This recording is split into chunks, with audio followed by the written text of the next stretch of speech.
You heard that new album, bro? That motherfucker!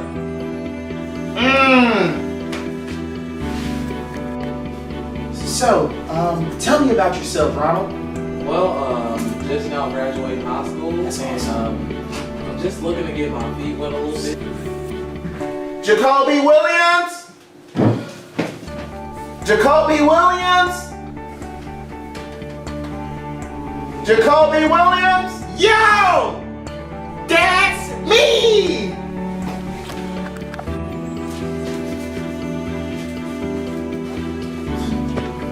Yo! I'm Jacoby Williams! I came to get me a D.O.B. Hold up! A J.O.B. Due to Ronald Jenkins and Jacoby Williams' failed job interview, they both enlisted in a Career Development 101 class, where we find them here, where they're talking about the resume. I'll call you one at a time. My name is Fiona Green. Next. My name is Elizabeth Smith.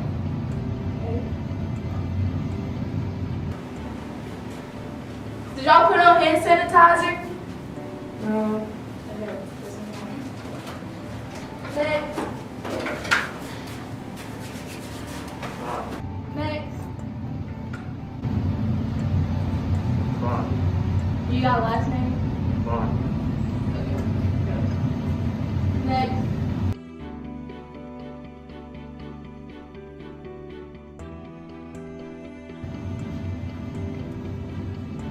Ronald Jenkins? Got it. Next. They got me going up here. Man, oh, what you want, bro? What's your name? They going on. Okay. And get off your phone. Get off your phone. I guess that's it. Time. Hold up! Wait! What? Hold up!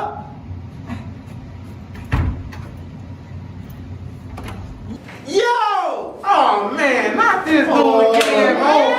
What's happening? Oh, I know y'all can't hear me. Hold up. What's happening? Oh snap! Corona, not me. What? Run that back. Yo! My name is Jacoby Williams. Oh man, hey! My brother, what's happening? Dap me up. Nah, bro. Elbow. Nah, look, man. Dap me up. Nah, we straight. Alright. Hey, I done came in here with this fresh suit on. I thought I was doing it. Nobody don't want to dab me up. I see how it is. Low key.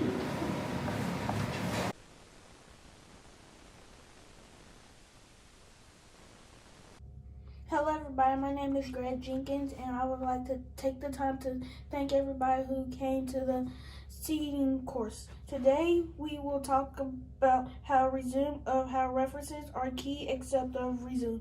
Now say references, everyone. References. References are a former boss, teacher, advisor, or anything else. I want y'all to name someone that can be a references. Ooh, my teacher, Mr. Gerald. My boss, Alexander. Let me think about it.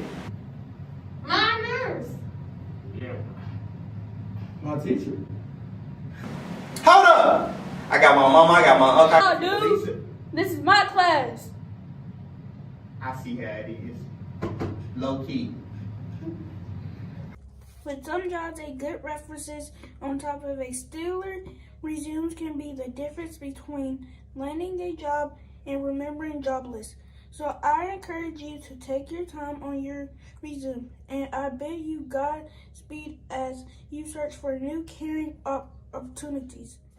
Hey everybody, this is your host, Brother Kevin Carr, and with me I have Miss Yarbrough, and we would like to thank God for all of you tuning in. We hope that something is said to encourage your hearts. And I was thinking about some things and on this call, and I just wanted to ask you, what is the purpose of a resume, Miss Yarbrough? Well, that's good, Kevin. Great question. It's to get you the interview. Before they even call you, before they even meet you, you want to be able to sell yourself through that resume and make sure you have notated for all of the employers you're applying for, your skills, your education, and your capabilities. The role that I tell people is so important when you're looking at your resume. The role of that resume is to get you that interview. That's a good answer right there. Mm-hmm. For those of you out there that are listening in, I want you to grab you some notebook paper and a pencil and start writing this down. And I just took note of it. So if y'all didn't even get a chance to write that down, it is to get you the interview. Mm-hmm. Somebody say get you the interview. Get you the interview. Yeah. And it's so to land you that interview. Yeah. And so in the resume, most people make a lot of mistakes on the resume. I know I've made a lot of mistakes. Mm-hmm. And I was wondering, what are some common mistakes that you see on the resume, Ms. Yarbrough?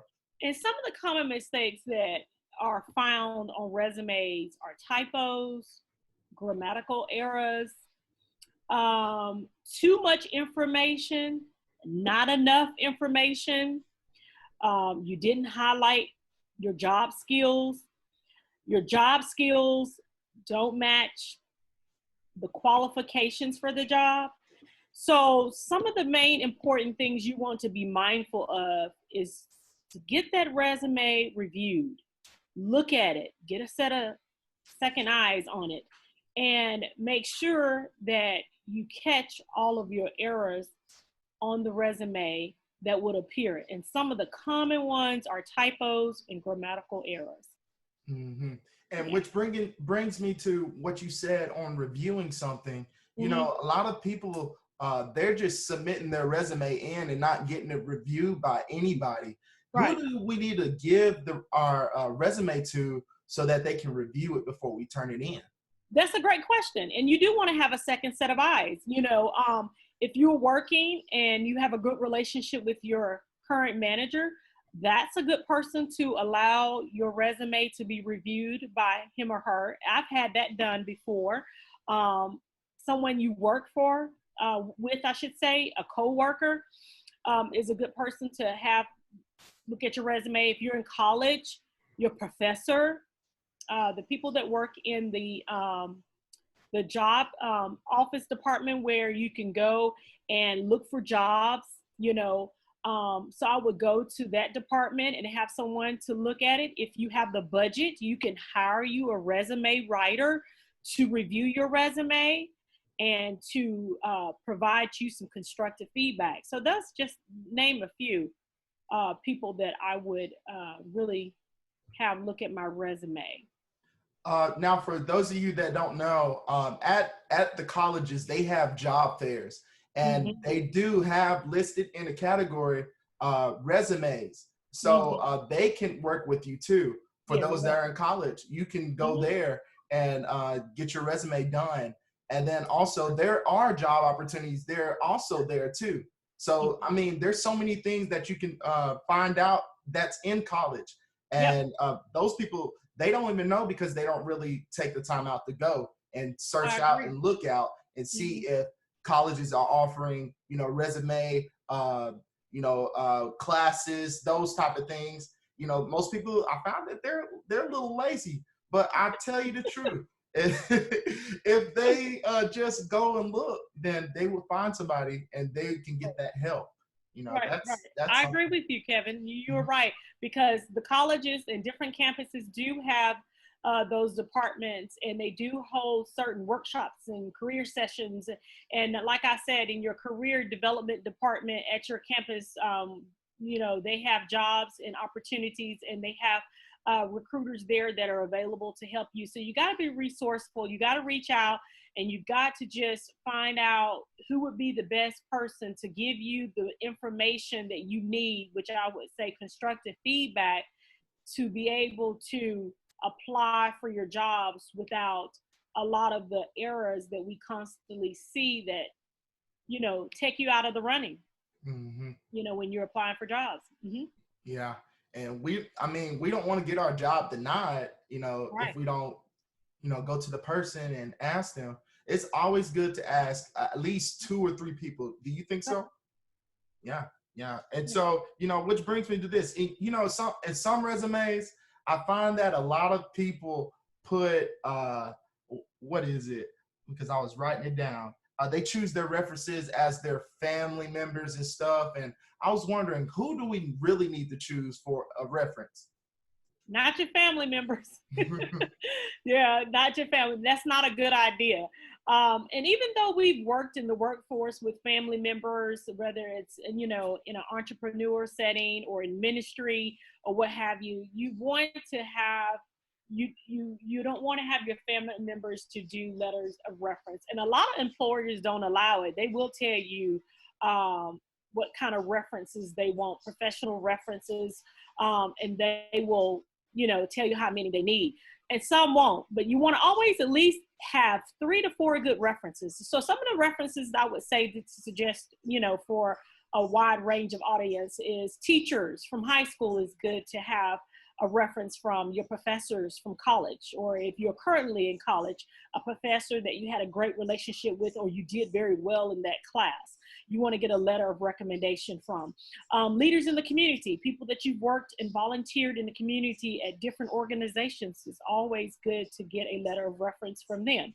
Your pastor, if you worked in ministry, is always good to, or whoever's over that department in the church, that will be good to get you a letter of reference.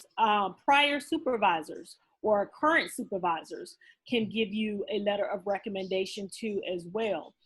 Peers, people you went to college with, that you have established a great relationship with. You want somebody in that list of categories that I just gave you that will be able to really tell about your character and your working ethics and your skills and your abilities. How do you work? Are you a team player? Can you work under pressure? Do you adapt well? Those are some of the key words that they would use in their letters to explain who you are to that audience. And you know, something that I'm getting out of this, most of y'all out there, y'all need to get your name known. You need to get known around, you know, build relations, like she said earlier. If you're building the relationship with people, people will, I'm telling you, people will say, hey, if you need anything, let me know. Right now, I'm a witness, you know, I've been known around the county for a long time, and then especially at my school. And I have professors that will tell me, "Hey, if you need anything, call me. If you need reference, call me. If you need something, call me." And if you build those relations, people, it's going to work out for you good. That's and right. the Bible does talk about having a good name, so you need a good name to have a good job, right? That's right.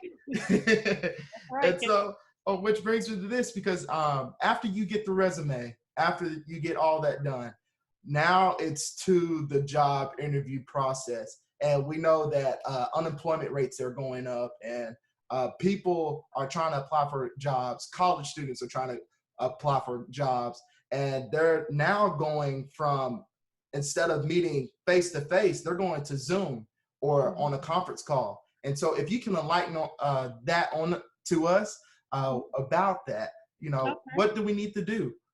All right, and that's a great question, because due to COVID-19, we are living in a situation where we do business different. And with that said, doing business different is that the way that we recruit now for jobs are done virtually. A lot of the job fairs are virtually on a virtual platform, whether it's through Zoom meeting, conference calls, whatever type of video conference that your job may have, Microsoft Skype, if some of you have heard of that technology platform. So there's different technology platforms where the job fairs and the recruitment processes and the interview process now is held. So with that said, even the agency that I'm currently with, we conduct things virtually. So you have to prepare yourself. So here's just some tips and techniques that I suggest when you are preparing for a Zoom meeting. Let's just say a video conference. So for a video conference, I suggest to still dress the part, okay? You want to dress the part to make sure that you are professionally dressed for the job, because you're going to be on conference. Make sure that your background, where you're sitting, is a neutral color or a clear wall, or have a beautiful art piece in the back or some flowers next to you.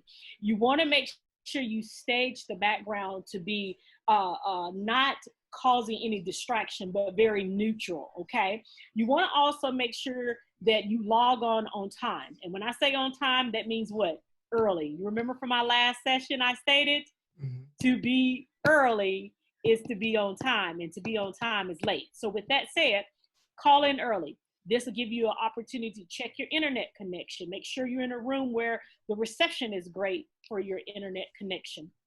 Make sure your phone is on mute or it's on silent. And make sure your Apple Watch, that's another thing that is on silent too as well. Set the stage. Make sure they can hear you clearly. So when you're in a queue, go ahead and do your test call. So it's like a little waiting room for Zoom where you can actually test your volume. Make sure that you have great lighting so they can see you. You have a copy of your resume available printed, as well as a copy electronically on your laptop. So you want to prepare yourself for this virtual call, because you want to make sure they hear you very clearly. You want to make sure that you're on time. You want to make sure you smile. You want to make sure you ask questions. You want to show yourself very friendly and professionally on a video conference. No background noise. Make sure no one's home with you, or if so, that you're in a locked room and you don't hear a bunch of echoing and a lot of noise in the background. For a conference call, what I suggest is still dressed up, okay? Because if you feel good, you do good. If you dress up and you dress for success, you're gonna have a successful interview. I've had interview conference calls, and they have been some of my great interviews because I fully got dressed and I was prepared for the call, and it wasn't a video call, but it was a conference call. So still dress the part. Make sure you have great reception with your cell phone or a landline. Make sure you're in the area, Kevin, where you have good reception and that call can be clearly heard. And also for a conference call, call in early. I don't care if you're in the waiting queue, but you call in before they're there. You don't want them waiting on you, okay? So those are some of the suggestions that I think are good tips and techniques to be successful for virtual interviews and as well as job fairs and recruiting events. Okay. Yeah. And, during the conference call or the Zoom meeting, one thing I found out, a lot of people are very nervous. Yes, and they so are. now they need to prepare themselves. They need to have the confidence. So, one thing I would suggest, to be honest, is if you're not feeling confident, man, pray to the Lord. Yes. He's going to give you strength. He's going to give you the He'll confidence. do it every time. Mhm. He'll do it every time. Oh, yes. And, talk about that dress part. The suits even matter. Do they need to wear, collar shirts or something like that? You want to dress for the industry, Kevin. You don't want to overdress and then you don't want to underdress. So do your research. Find out what company that you're having your interview with. Are they casual dressers?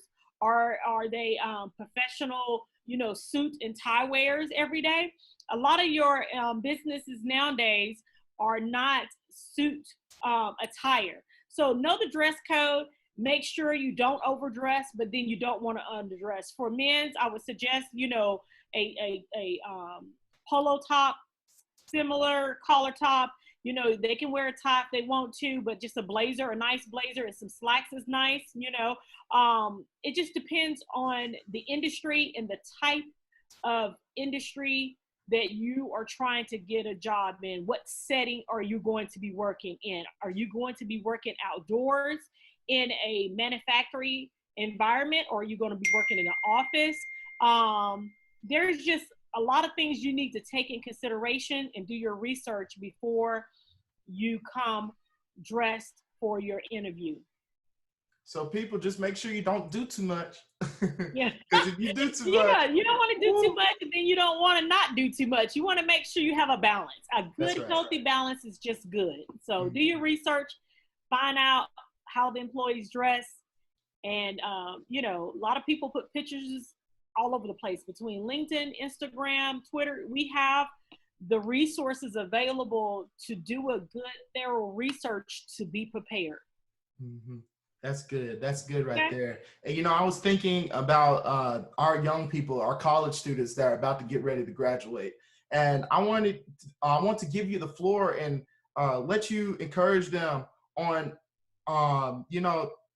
they're in job search, and, they, with the unemployment rate, like I said earlier, it's going up, and, they're feeling not confident because, people are saying, hey, I might not get this job or not. So can you enlighten us on that?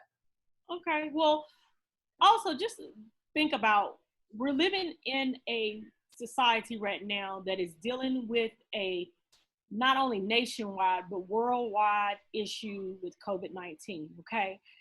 We need to take advantage of the opportunity that we have currently where we can build our skills and our knowledge. And to build your skills and knowledge, I'm not saying go back to school and get another degree or get your first degree. I'm saying whatever it takes to make you set apart from another individual who's applying for the job, to make you more marketable as well as competitive.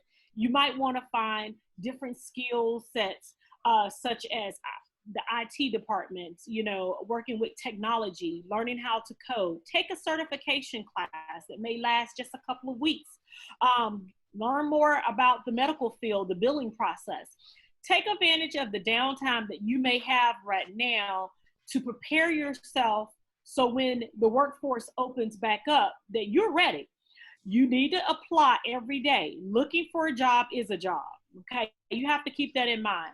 And even the professors, the professors that are in, teach us in college, will always say you need to always continue to look for a job. That's how you build your career. You want to look for opportunities. You want to build networks. You want to talk to people at church. You want to build relationships. You never know the neighbor or the person you're sitting next to, where do they work? What kind of connections they have? Kevin, you have to keep in mind that, your professors may have connections with different organizations. If you are already a college graduate, go back to your alumni association departments, find out what connections they have. You want to just search, stay busy, pray, continue to look for jobs, brand yourself, build your brand.